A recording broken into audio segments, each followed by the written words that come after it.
So this is called Cultivating Resistance.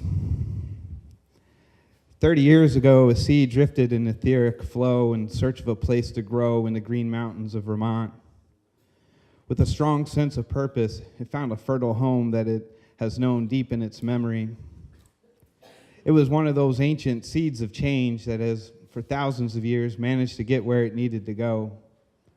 Unlike most seeds that travel by breeze or when it enters and then leaves the digestive tract, these seeds of change don't need soil of a strong geological base to unwrap, at least not directly. They travel the ether in search of an incredibly specific place. It is known as the human heart. A willing vessel is all that is needed to grow, strong resistance from the start. The blood is the air and water, the flesh is the soil, and the intuition is the minerals. Its only connection to the physical earth is through the human animal, because we are the earth. It is also connected to the planetary's energetic pool.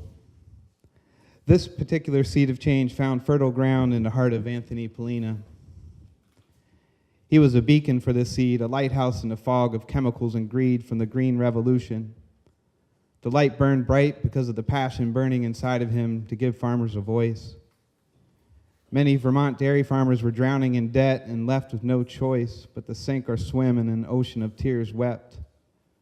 This was all in the name of technological progress, but there was nothing logical about it. Anthony's seed germinated progressively into a fledgling seedling tree that was surely blessed.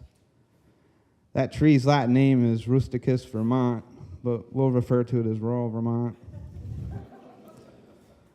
There was nothing common about this tree. It grew fast and strong, sending out roots in all directions with a feverish energy.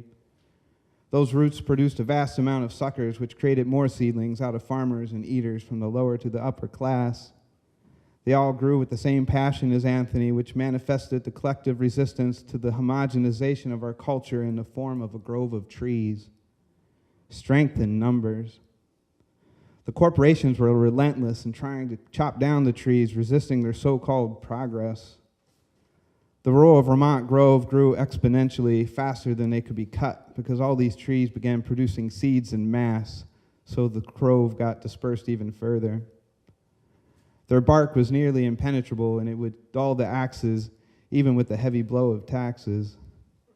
They were so insane they even tried to burn down the grove, but the farmers came to the rescue.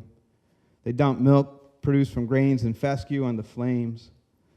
The corporations then tried to create laws and trade agreements to harm the small family farm, so they would be left with empty barns and stalls. The grove learned the gobbledygook of the language of laws and organized to protect the farm from these brawls. The trees could also speak through the grain and the wood that lined the halls of government. At times, they even spoke in tongues in meetings from town to town, even though their nerves were nervously hummed with anxiety.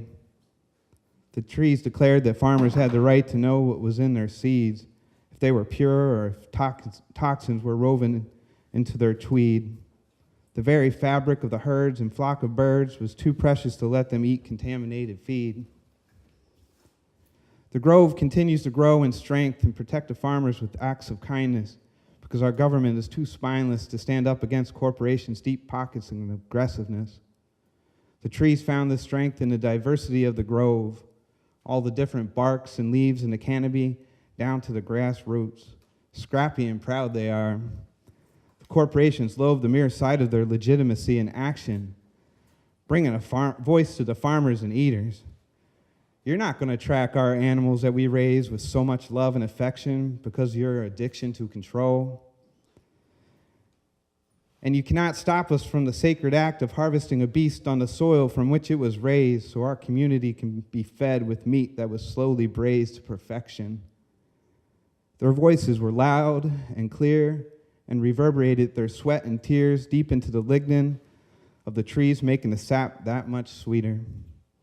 Their voices were so loud that it rippled through our government's shroud of homogenization, transmuting it back to a raw state. The corporations are feeling the wake as well from the groundswell of organizations from that lowly seed that germinated 30 years ago.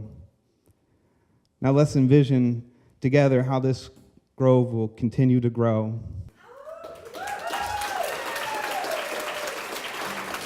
Thanks to you all, we'll be able to do that.